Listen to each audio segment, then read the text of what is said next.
Kingdoms and Castles tips. These are my tips for playing the game Kingdoms and Castles. Try to build walls around your kingdom as quickly as possible.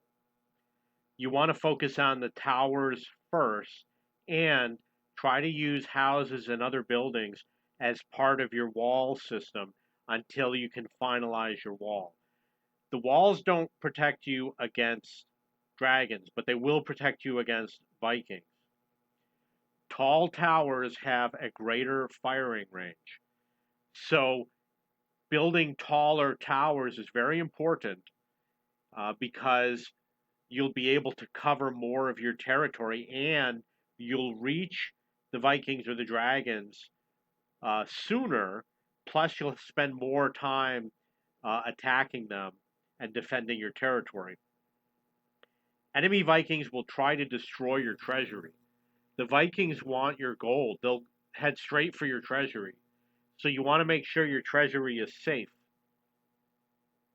Use your most fertile land for farming.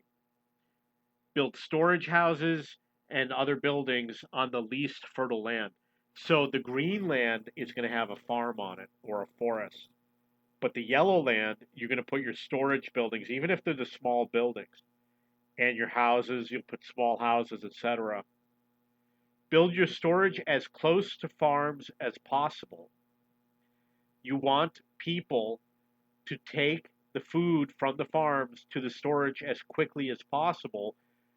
So hopefully they can go and collect more food from other farms. You do not need to build a large army. An army with like 5 or 6 soldiers in it will defeat Vikings for a long time because you're going to have tower defense also. All you really got to do is slow them down. There's tough Vikings.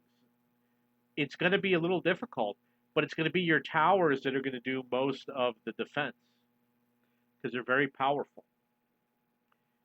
Build storage next to farms, bakeries next to farms, next to storage, butchers next to pig farms, etc. You want materials to travel the shortest distance possible between related buildings. It will improve your production. You'll need a lot of stone. So try to locate all the stone on the map as quickly as possible and build your town buildings towards those stone deposits. Don't just build randomly. Boats can move material around the island very quickly. So if you have a boat, let's say it's near a stone deposit, it can move that stone to another part of your island very quickly as compared to having people carry materials by hand. You can build platforms on the water. I believe they're called piers, and they're in the maritime menu. You can put building structures on those platforms. You want to have as much space as possible for farming. You only need a small army. It's better to invest in tower defense. Towers will defend you against Vikings and dragons. The army cannot protect you against a dragon. Walls only stop Vikings. They have no effect on dragons. Do not build anything on fertile land except for farms, or obviously forests. Build all your houses and other buildings on infertile land. Use your houses and other buildings to create a wall structure near the start of the game. So wall off your town with regular buildings and then build your concrete wall around that. It's not going to stop a Viking invasion, but it will slow them down at the beginning of the game. Keep your citizens happy and your population will grow faster. If you have a happy population, more people will join your town. They'll immigrate. And if your citizens are unhappy, people will leave. In addition, you can charge more taxes if people are happy. Try to import and export goods if you have an oversupply or undersupply. You'll likely have an oversupply of food and lumber. Try to export them for stone and iron. If you do not have enough idle workers, there's no sense in building more factories or buildings that require employment.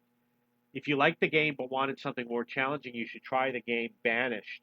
The game Banished is a lot more advanced has a lot more features. Although Kingdoms and Castles is pretty good, the big difference is Banish has much larger maps, a lot more different types of food production. Production system is a little bit more complicated and has a lot of great games. But Banish does not have any sort of military. Okay, so these are tips for the game Kingdoms and Castles. If you have any questions or comments, feel free to come to my video game forum at cheapbooks.cc.